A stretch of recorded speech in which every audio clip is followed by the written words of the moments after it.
Welcome to this module. I'm Ms. Emma Fernandez, Assistant Professor in Botany, Government College of Arts, Science and Commerce, Sakle, Goa. This program is designed for the students of Bachelor of Science 3rd year in the subject of Botany, Semester 5, Course Code BOD 103, Course Title Economic and Medicinal Botany. The title of this unit is General Account of Economically Important Plants. Module name Fruit Crop Mango. In this module, we shall see the introduction, identification and botanical description, cultivation practices and utilization of mango crop. At the end of this module, the student will recall the botanical name and description of mango, explain the various cultivation practices of mango, and list the utilization of mango. The botanical name of mango is Mangifera indica. The family it belongs to is Anacardiaceae. It has other common names such as Amra, Amba and Ambo. Mango is one of the most popular and choicest fruit of India and is highly prized as a dessert fruit. It has a rich, luscious aromatic flavor and a delicious taste with a blend of sweetness and acidity. Mango is the national fruit of India and occupies the same position as that of apple in some temperate climates. Some of the major producers are China, Mexico, Indonesia, Pakistan, Thailand, Nigeria, Brazil, Philippines, Haiti, Egypt, Tanzania, Dominican Republic, and Egypt. The mango is grown in all parts of India, chiefly Uttar Pradesh, Andhra Pradesh, and Bihar.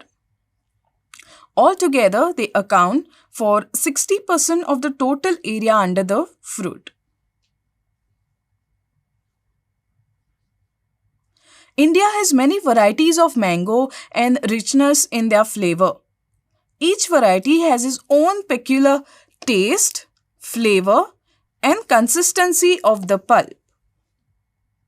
Accordingly, we have the famous varieties being Alfonso, Fernandine, Mankurat, Mosharat, Mulgaon, Dasheri, Neelam, Chausa, and many others.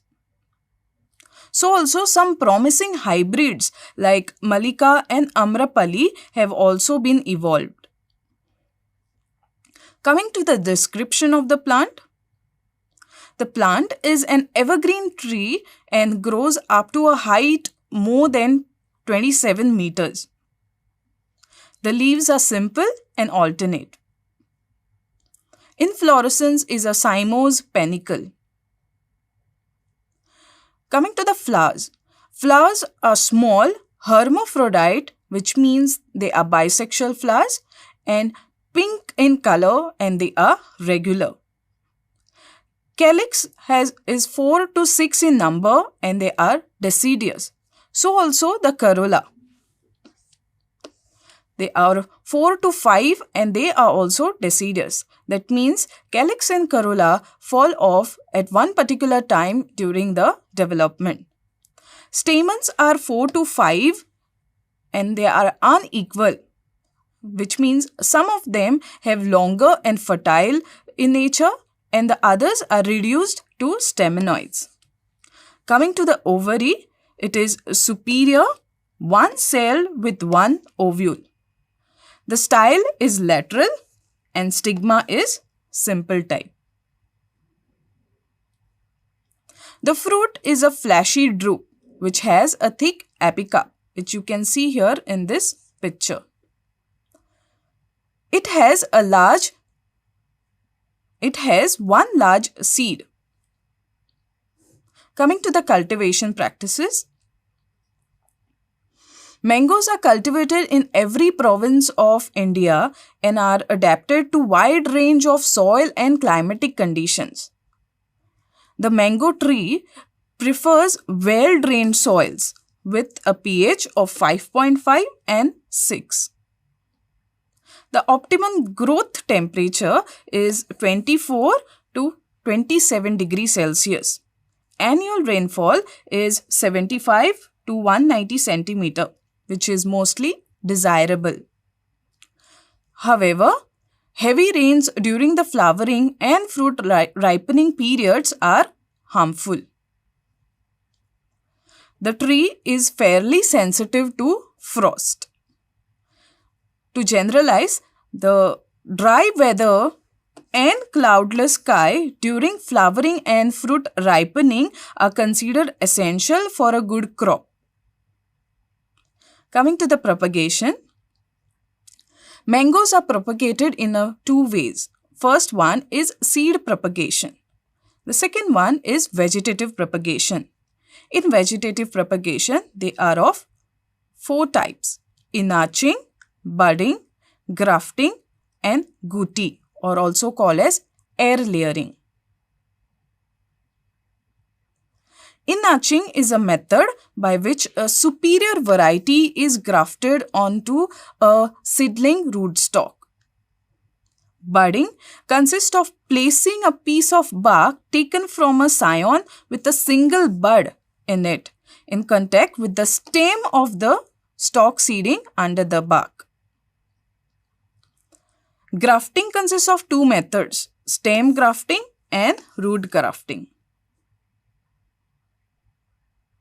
Coming to air layering or guti.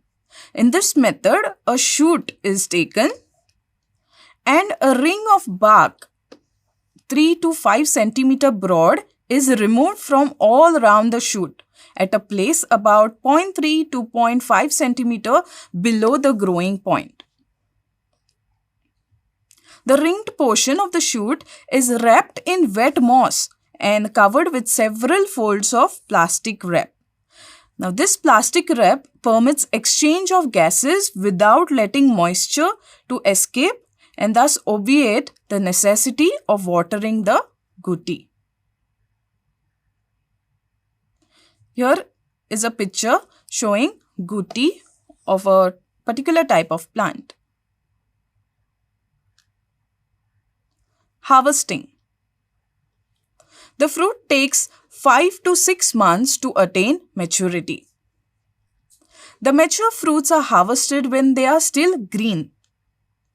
The harvested fruits are properly packed in baskets of wooden crates using pads of straw, green leaves, wood shavings or else wool, and then transported to distant places. Coming to the uses, mangoes can be divided into two categories. One is ripe mango and unripe mangoes. Depending on this, we have different products which are manufactured. First of all, we shall see the products manufactured from ripe mangoes. The first one is canned mango slices in syrup. Now, in this technique, firm ripe mangoes of suitable varieties are washed and peeled. The mango slices are further placed in plain cans containing sugar syrup. The second preparation is mango pulp. The pulp adhering to the stones is removed. The pH of the pulp is adjusted to around 4 and filled boiling hot into plain cans which are sealed immediately, processed and then cooled. Mango jam. Fully ripe mangoes with characteristic aroma are used. The mango pulp is cooked with an equal quantity of sugar. Jams also should be filled hot into containers and sealed airtight. Mango squash. This is prepared with a moderate quantity of mango pulp with the addition of sugar, acid and water. Retention of color and flavor is the best during the storage of mango squash with the addition of 100 mg of ascorbic acid per 100 gram of mango pulp. Mango juice. Mango pulp can be diluted with 45% water and canned or bottled as pure mango juice. The sugar acid blend of mango juice is adjusted with the addition of sugar and citric acid. Next is mango nectar. This is a ready-to-serve beverage just like mango juice. Mango nectar is prepared with 20% mango pulp having 20-degree Brix and 0.3% acidity. Mango custard powder. This is prepared with the addition of skim milk powder, sugar, starch, bicarbonate and salt to the mango pulp. The material is dried and then ground to a granular powder. Mango toffee. It is prepared with the addition of sugar, glucose, skim milk powder and vanaspati to the pulp.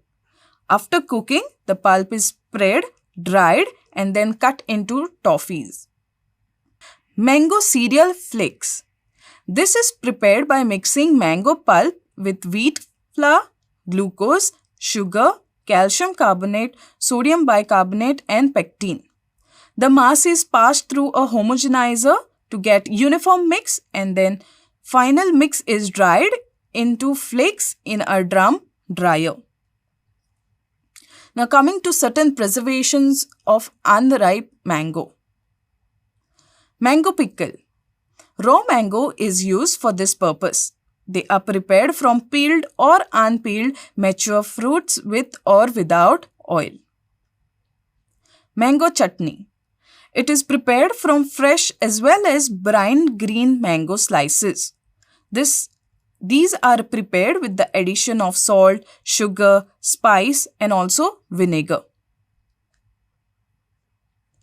Brine mango slices. These are used for making pickles and chutney in off-season. It is recommended that 15% brine throughout the storage of slices and addition of sulfur dioxide up to 100 to 200 ppm. Dried green mango slices and powder or also called as amchur. This is prepared by peeling the green mangoes, sulfating and then drying. Dried slices are made into powder. Other products which are manufactured from the unripe mangoes are candy, jam, jelly, squash and many more. These are the references. Thank you.